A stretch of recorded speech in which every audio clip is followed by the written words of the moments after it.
Nous sommes dans la semaine de la francophonie. Pourriez-vous d'abord nous dire quel est le sens de célébrer cette semaine de la francophonie? Célébrer la francophonie, c'est en fait célébrer dans le cadre de l'Organisation internationale de la francophonie le partage de la langue française par l'ensemble des États qui, à travers le monde, sont membres de cette organisation.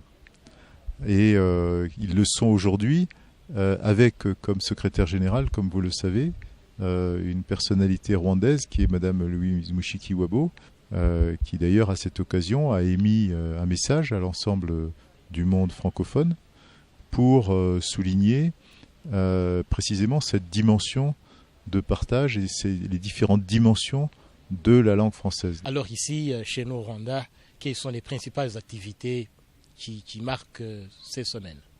Alors ce sont des activités qui sont pour beaucoup orientées vers la jeunesse, qui sont extrêmement diverses. Parmi ces activités, nous avons dans les écoles un certain nombre de débats d'idées, par exemple. Nous avons des activités de nature plus festive, comme des karaokés. Nous avons aussi des activités de nature plus culturelle, comme du cinéma. Au niveau de l'ambassade de France au Rwanda, qu'est-ce que vous faites pour appuyer les efforts du pays dans la promotion de cette langue? Donc il y a dans notre programme ici de travail deux axes, enfin, plus exactement trois, deux axes principaux qui sont d'une part d'appuyer, et je pense que nous allons pouvoir mettre en œuvre très prochainement un projet assez important pour appuyer le ministère de l'Éducation nationale et le Rwanda Education Board en matière d'enseignement de la langue française.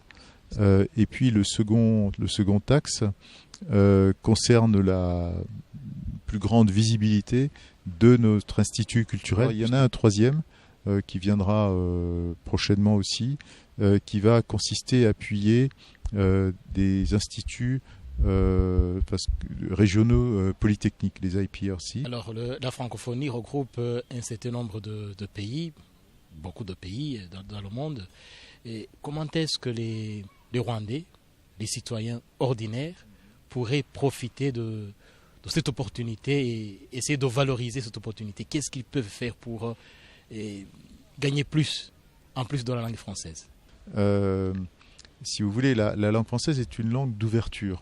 Donc je pense que la première chose que vous, Rwandais, pouvez gagner en utilisant une langue d'ouverture, le français n'est pas la seule, mais nous parlons ce soir du français, c'est d'avoir accès à ce que peut offrir une langue qui a une surface plus large, si vous voulez, que ce soit en termes d'éducation, notamment d'éducation supérieure, hein, puisque ça donne accès à un univers d'universités, de grandes écoles.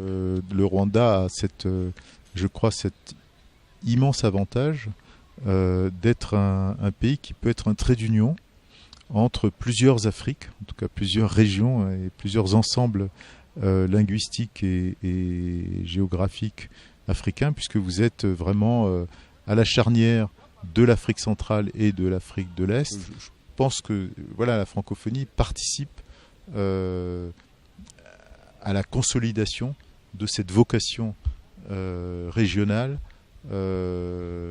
presque continentale du Rwanda, puisque vous êtes géographiquement bien placé, je pense, pour être cette sorte de plaque tournante, ce trait d'union,